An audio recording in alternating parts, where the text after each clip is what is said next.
Bonjour à tous. Alors, bienvenue à cette journée d'études du département de psychanalyse sur sexe et genre. Eh bien, nous allons commencer tout de suite. D'abord, en donnant la parole, on a souhaité donner la parole à Brigitte Félix et Mireille Segui, qui sont directrices toutes les deux de l'école doctorale Pratique et théorie du sens, et qui vont dire un petit mot pour ouvrir cette journée et pour l'inscrire au sein donc de l'école doctorale et donc d'une perspective transdisciplinaire. Voilà. Brigitte, oui. Merci beaucoup. Bonjour à toutes et à tous. L'école doctorale donc accueille en son sein, avec 11 autres unités de recherche en lettres et sciences humaines, le laboratoire, la section clinique, qui est dirigée par Sophie-Marie Malval. Et je tiens à remercier très chaleureusement Clotilde Leguy, qui est aussi membre du bureau de l'école doctorale, responsable de l'organisation de cette journée, ainsi que Fabien Fajvax et Aurélie Fauvadel, qui ont donc souhaité associer l'école doctorale au démarrage de cette journée d'études en nous conviant, Mireille Segui et moi-même, à venir vous dire quelques mots en préambule à l'événement qui vous réunit aujourd'hui à Paris 8. Cette invitation est la marque des liens qui se sont renoués entre la section clinique et l'école doctorale depuis un petit peu plus de 3 ans maintenant, lorsqu'il est devenu possible pour nos collègues du département de psychanalyse de s'investir dans la vie de l'ED, d'y faire entendre la voix de leur discipline en siégeant au bureau, en participant au jury annuel des contrats doctoraux, comme le font en alternance Clotilde et Sophie, malgré les charges de travail qui sont les leurs par ailleurs, l'effectif réduit de professeurs et maîtres de conférences habilités en psychanalyse en poste à Paris 8, les amenant à assumer la direction de très nombreuses thèses. Cette invitation est importante pour nous car elle vient rappeler qu'une école doctorale, loin d'être uniquement une instance administrative destinée à gérer les inscriptions en thèse et la procédure des soutenances, est aussi censée être une interlocutrice scientifique dont la mission, la plus stimulante, est justement d'œuvrer à la formation des doctorantes et des doctorants aux côtés des laboratoires, en collaboration avec les laboratoires et les directeurs et directrices de recherche de diverses manières, qui peuvent être financières, mais pas seulement. Une ED est aussi ce qu'en font les enseignants-chercheurs et les doctorants qui y sont rattachés. Et de ce point de vue, la section clinique contribue à animer, au sens fort, étymologique, de ce qui inspire, les débats scientifiques d'une ED nommée précisément pratique et théorie du sens, des débats que cette ED donc a l'ambition de susciter. Nul doute que les doctorants qui communiqueront dans la dernière partie de la journée et que nous connaissons bien à l'ED, poursuivre leur parcours, même si nous ne les avons pas nécessairement rencontrés personnellement. Nul doute que ces doctorants donc bénéficient de la qualité de l'environnement de recherche et de l'accompagnement tout au long du cursus doctoral que la section clinique offre à ses étudiants, pour qui cette journée est un moment qui compte dans leur formation aussi. Et à propos de formation, je passe la parole à Mireille Segui, qui est plus particulièrement en charge des questions de formation justement au sein de l'ED. Merci Brigitte. Alors vraiment, je dirais un mot très bref. Vous n'êtes pas venu pour entendre les représentants de l'école doctorale. Donc oui, le laboratoire de la section clinique et le département de psychanalyse ont été à l'initiative de plusieurs journées d'études qui ont intéressé au premier chef notre école doctorale, les doctorants de cette école, mais aussi évidemment les enseignants, par les perspectives transversales que ces journées ouvraient. Alors, pour prendre un seul exemple, l'an dernier, le département, la section clinique ont été l'organisateur de cette très belle rencontre, qui n'a pas pu se tenir dans les conditions souhaitées, qui était intitulée « Notre tragique ». Et ce nôtre était bien sûr fondamental, où des écrivains, des comédiens, des dramaturges, des cinéastes, des musiciens étaient invités à réfléchir ensemble sur ce qui fait le tragique de notre vie. Aujourd'hui, c'est à une réflexion sur ce que signifie avoir un corps sexué et sur les discours qui traversent et constituent cette expérience complexe que cette journée est consacrée. Et là encore, bien sûr, il apparaît comme une évidence que cette réflexion croise, et même nous ensemble, aujourd'hui sans doute de manière encore plus forte qu'hier, les préoccupations de tous les champs disciplinaires qui sont représentés dans notre université de lettres, arts et sciences humaines, et plus particulièrement dans notre école doctorale, qui est une école pluridisciplinaire, où travaillent ensemble des historiens, des philosophes, des littéraires, donc la littérature est en vedette aujourd'hui, des littéraires, des spécialistes de sciences de l'éducation et des spécialistes d'études de genre. Donc voilà, donc c'était les quelques mots que je voulais prononcer aujourd'hui pour voilà, ouvrir cette journée dont je sais qu'elle va être extrêmement féconde. Merci beaucoup. Merci.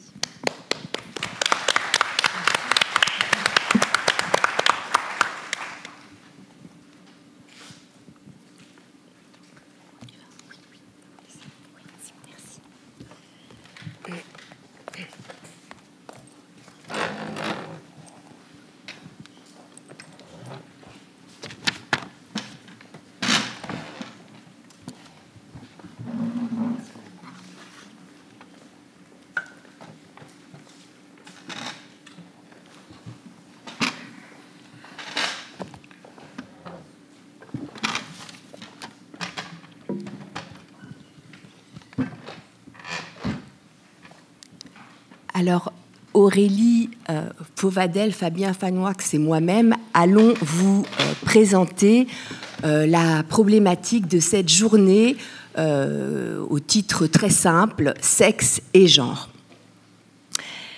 La sexualité confronte chacun de nous à une énigme. C'est dire qu'elle fait toujours événement dans une existence.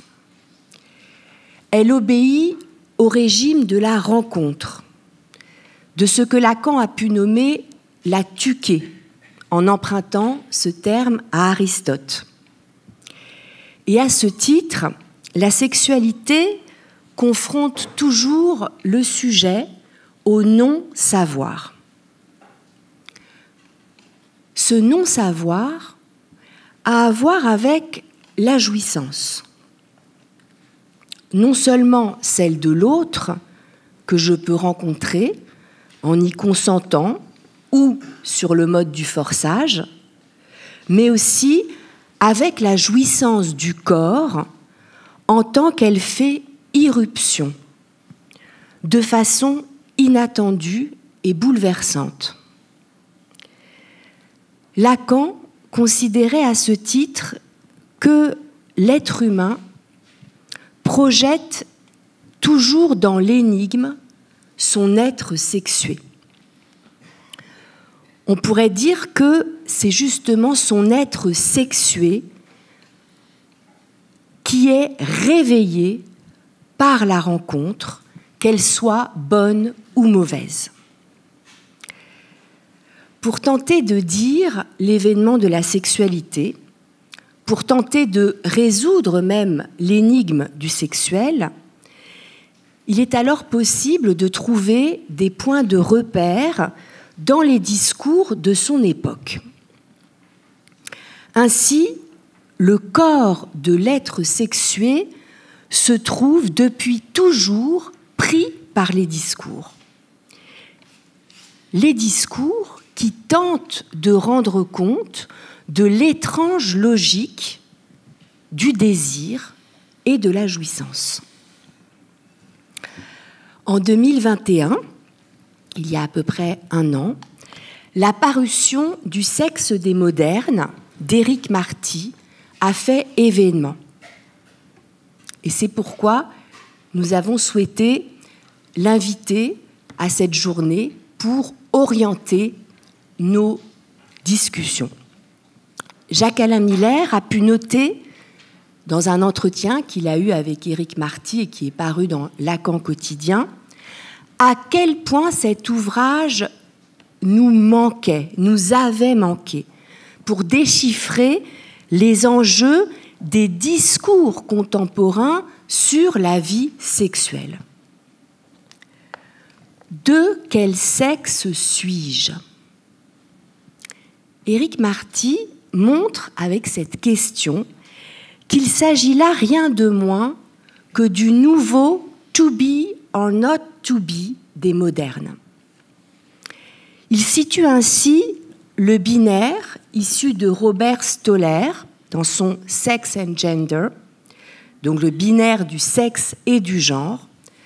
Il situe ce binaire dans son livre Le sexe des modernes au terme d'une odyssée de la pensée de la différence des sexes, qui nous conduirait jusqu'au point où nous en sommes, obligés de réinventer encore de nouveaux discours. Ce binaire est celui qui introduit la possibilité d'une discordance, d'un écart, d'une contradiction entre le sexe anatomique, ce donné du destin, et le genre en tant que construction sociale, norme venant de la civilisation. Ainsi, le trouble dans le genre, selon le titre de l'ouvrage de Judith Butler, se conçoit depuis ce binaire. L'ambition d'Éric Marty dans Le sexe des modernes est alors de remonter le courant depuis ce gender trouble contemporain jusqu'aux sources françaises de la philosophe et féministe américaine. Éric Marty nous montre en quel sens les pensées de Roland Barthes, de Gilles Deleuze, de Jacques Derrida, de Jacques Lacan, de Michel Foucault ont pris racine aux États-Unis sous le nom de French Theory et en quel sens elles nous reviennent transformées par la grande thématique butlérienne du trouble dans le genre.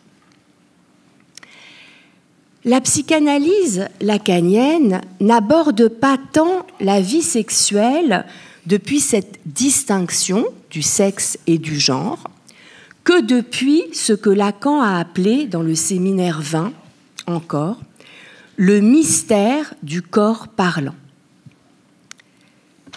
Mais néanmoins, Lacan invite aussi à penser la sexualité par-delà les normes sociales.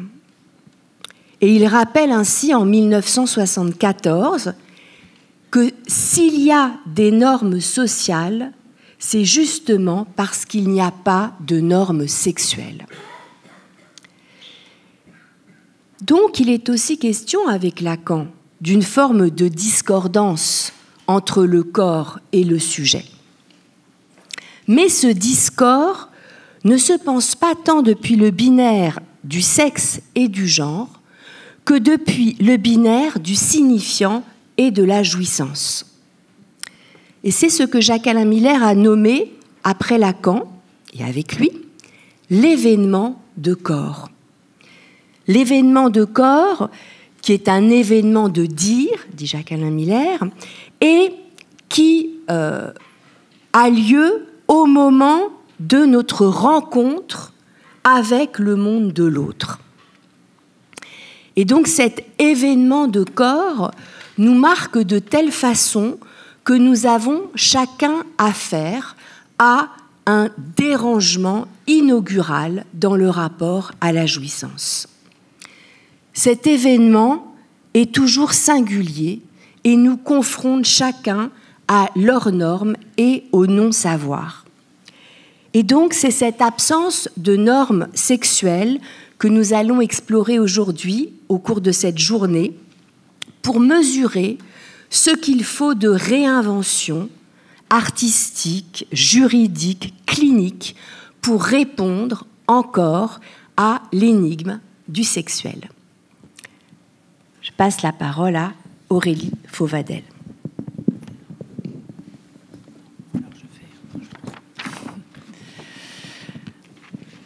Alors, Notre journée d'études du département de psychanalyse se propose en quelque sorte d'opérer un aggiornamento de ce binaire devenu désormais classique qui distingue et oppose le sexe et le genre.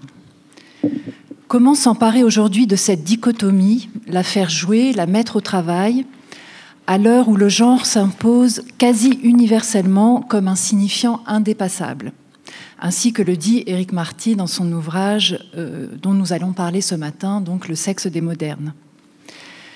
À l'époque où règne le genre comme signifiant maître incontournable, qui sépare de manière de plus en plus radicalisée les pros et les antis, au point qu'il devient difficile d'en parler sans être aussitôt renvoyé dans l'un des deux camps, peut-on encore oser réfléchir à la notion de sexe sans être immédiatement taxé d'être un ennemi du genre, un assignateur hétéronormatif patriarcal en puissance? Les lignes de convergence ne manquent pas entre la psychanalyse, en particulier lacanienne, et l'abord du sexuel par les gender studies. On peut le souligner d'emblée. Que l'on songe à la façon dont la référence au phallus, loin de représenter le maître étalon qui assigne à une norme mâle, comme on l'a trop souvent considéré, a bien plutôt constitué ce phallus le véhicule même du trouble dans le genre en psychanalyse, en ce qu'il indexe une perte et donc un manque d'identité pour les deux sexes. Que l'on pense seulement à la conception freudienne de la pulsion, qui n'a pas d'objet naturel, ni prédéterminé, mais contingent, et à la façon dont Lacan élabore à partir de là son concept d'objet petit a, qui détermine le désir indépendamment de la génitalité et de l'identité sexuelle. Que l'on considère combien cette perspective prise depuis l'objet comme asexué et la pluralité des jouissances subvertit toute approche hétéronormative du sexuel. Que l'on pense enfin à la façon dont Lacan a mis en exergue la dimension du semblant et la fonction des discours dans les identités et les rôles sexués. On le voit, la psychanalyse a beaucoup œuvré pour vider l'opposition homme-femme de tout contenu essentialisant. Faire valoir l'idée qu'il y a des femmes couleur d'hommes et des hommes couleur de femmes, en somme pour introduire un relativisme du genre dans les profondeurs du goût, ainsi qu'une dépathologisation des bizarreries intimes de chacun, là où la frontière entre le normal et le pathologique n'est plus de mise. On peut même avancer que les gender studies n'auraient pas été possibles sans la psychanalyse et l'atteinte qu'elle a portée à la morale sexuelle civilisée et à son malaise. Éric Marty montre bien dans son livre la dette contractée par Judith Butler relativement au concept lacanien, quand bien même elle les dévoie à son propre usage. Les gender studies appartiennent donc éminemment à l'âge de la psychanalyse et y trouvent leurs conditions de possibilité historique. Et peut-être même les ressources de ce qu'elles prétendent maintenant lui objecter.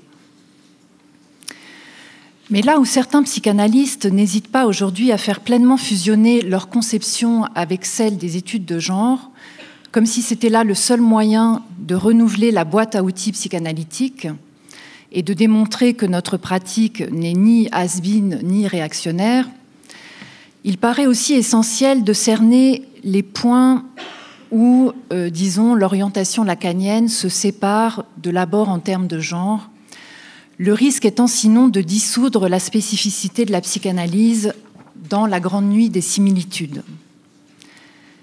Il s'agit donc de démontrer, depuis la lucarne de notre praxis, en quoi les notions de construction sociale de genre, de dispositifs systémiques de domination et d'assignation, de performativité de genre, par exemple, ont certes leur pertinence, mais sont insuffisantes à pouvoir rendre compte des enjeux de la sexuation pour les sujets, en tant que chacun a à s'avancer dans le champ du sexuel en première personne.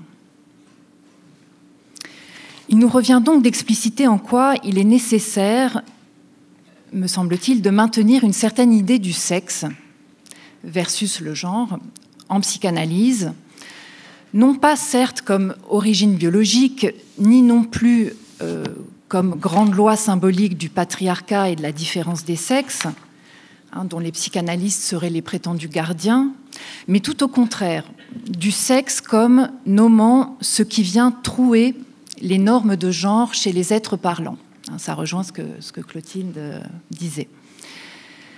Ce que Freud avait épinglé du nom de sexe renvoie à la fêlure intrinsèque au sexuel, toujours traumatique pour des raisons de structure. Renvoie au trou irréductible dans son savoir, sur lequel Freud posait le point d'interrogation de la question « Que veut une femme ?» et qui lui fit découvrir l'inconscient. Point insituable, point en dehors de la carte, que Lacan désigna par l'aphorisme « Il n'y a pas de rapport sexuel », résultant de ce que la femme n'existe pas. Ainsi que l'a montré Éric Laurent dans ses interventions sur l'unarisme lacanien, qu'il opposait aux accusations de binarisme venant de Paul B. Preciado, le sexe, selon Lacan, ne renvoie pas tant à la loi phallique et à la dissymétrie qu'elle instaure entre deux façons de se rapporter à la fonction phallique chez les hommes et chez les femmes, qu'à ce qui échappe à cette dichotomie de l'avoir et de l'être. En effet, le seul rapport qui puisse s'inscrire au niveau du signifiant, c'est non pas un rapport à l'autre, mais c'est un rapport à la fonction phallique. Celle-ci s'inscrit dans l'inconscient au titre de suppléance, à la place du rapport sexuel qu'il n'y a pas. Mais il y fait barrage aussi bien.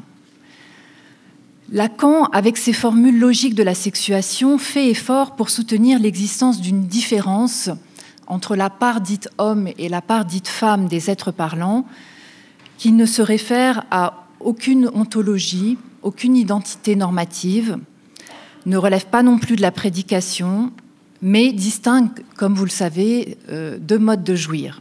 Le tout dans la fonction phallique et pas tout dans la fonction phallique, l'universel et le localisé d'une part, et la jouissance singulière et illimitée d'autre part.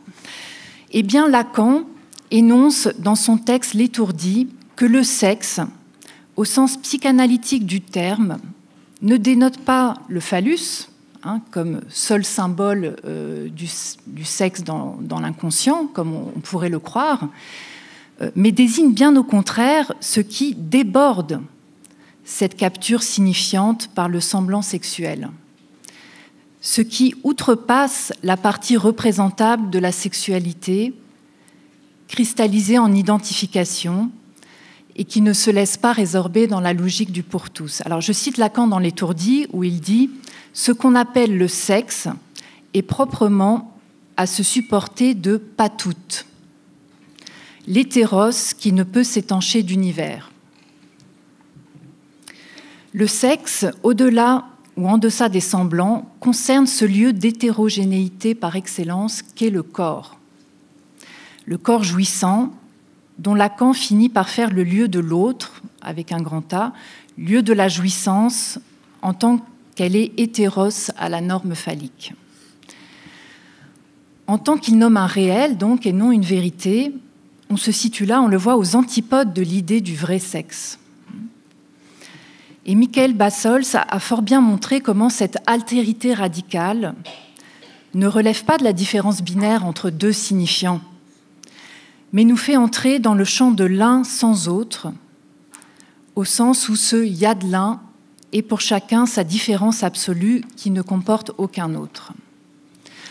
Voilà, donc pour conclure, je voudrais avancer que, contrairement à Paul Preciado, qui fait à la suite de Foucault de la notion de sexe le cristal du dispositif de biotechno-pouvoir moderne qui vise à contraindre les corps anormaux, il s'agirait, à mon sens, de promouvoir à l'envers de ça le sexe comme principe subversif et antinormatif.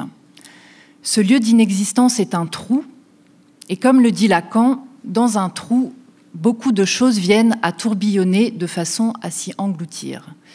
En particulier, le nom du Père et les signifiants maîtres qui ont pour fonction de voiler cette béance.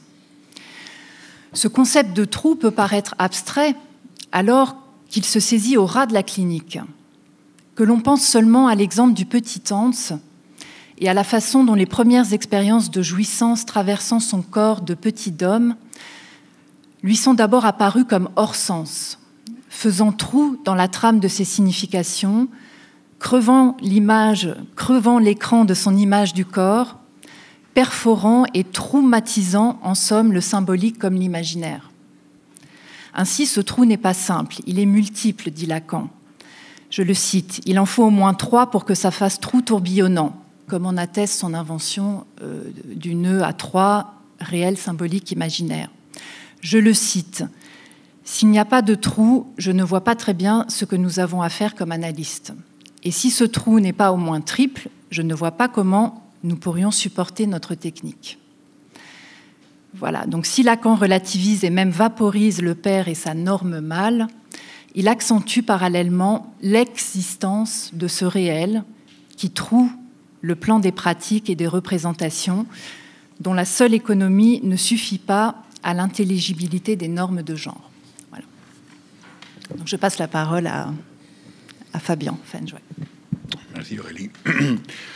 Donc avec ces titres empruntés à Robert Stoller, Sexe et genre, et nous avons voulu indiquer dans cette journée la tension existante entre l'abord réel du sexuel et de la sexualité que constate la clinique psychanalytique et l'approche du genre en termes de semblants détachés de l'ancrage au sexuel dans ce qu'il comporte du réel de la jouissance, aussi bien du genre abordé effectivement comme une construction simplement sociale et culturelle. Depuis ses origines, les gender studies sont un dialogue avec la psychanalyse. Ils s'adressent à elle souvent dans un transfert négatif, comme un autre qu'il conteste, qu'il cherche à compléter ou à faire déconsister, à subvertir éventuellement, en revenant souvent dans cette recherche de subversion, supposée subversion, à un point antérieur contre lequel la psychanalyse elle-même, comme théorie, s'est érigée. Gail Rubin, une des auteurs pionnières des études du genre, proche de Foucault, écrivait déjà en 1975, dans un texte qui est l'un des textes pionniers des Gender Studies, Trafficking Women, la circulation des femmes, pour évoquer les titres de Lévi-Strauss, que la psychanalyse est une théorie du genre dans le sens d'une doctrine et qu'elle est un féminisme manqué. Je cite Gail Rubin, elle dit que la bataille entre la psychanalyse et les mouvements gays et féministes est devenue légendaire.